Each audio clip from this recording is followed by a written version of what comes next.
قرآن مجید فرقان حمید کے دوسرے پارے میں جو پہلے دو رکوع ہیں ان کے اندر دو مضامین اللہ کریم نے بیان فرمائے ہیں۔ سب سے پہلے تو تبدیلی قبلہ کی بات ارشاد فرمائی گئی ہے۔ اہل یہود یہ طعنہ دیتے تھے کہ دین نیا لے آئے ہیں لیکن قبلہ وہی ہمارے والا پرانا ہے۔ تو نبی کریم علیہ السلام نے مدینہ منورہ میں بھی 16-17 مہینے بیت المقدس کی طرف منہ کر کے نماز ادا فرمائی۔ ایک دن ظہر کی نماز حضور پڑھا رہے تھے تو دل میں خیال آیا کہ اللہ کبھی قبلہ تبدیل ہو جائے۔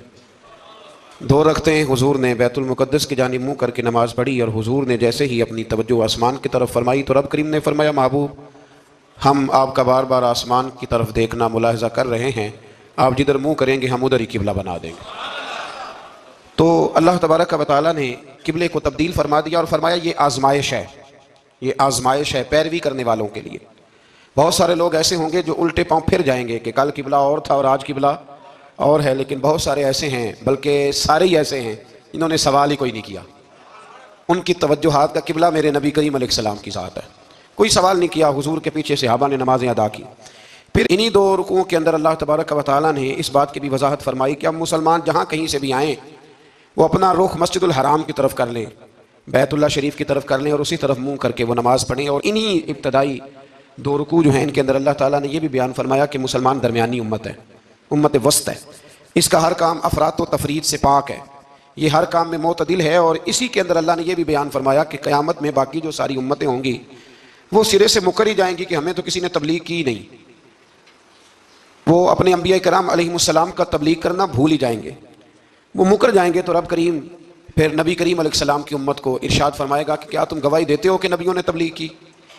تو اللہ تبارک و تعالیٰ اس امت کے علماء کی، صلحاء کی، صوفیاء کی، اولیاء کی گواہی پرانے انبیاء کرام کے حق میں قبول فرمائے گا۔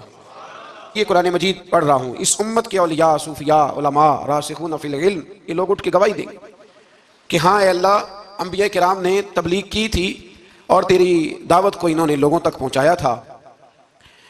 تو اس وقت باقی ساری قومیں یہ بھی اعتراض کریں گی کہ اللہ یہ تو بعد میں آئے تھے، انہیں کیسے پتہ چلا کہ ہمارے انبیاء نے تبلیغ کی ہے؟ تو رب فرمائے گا ہاں بھی بتاؤ تمہیں کیسے پتہ چلا؟ اور امت بول کے کہے گی ہمیں مدینے والے محبوب نے بتایا ہے، ہمیں نبی کریم نے بتایا ہے، شہداء علی الناس۔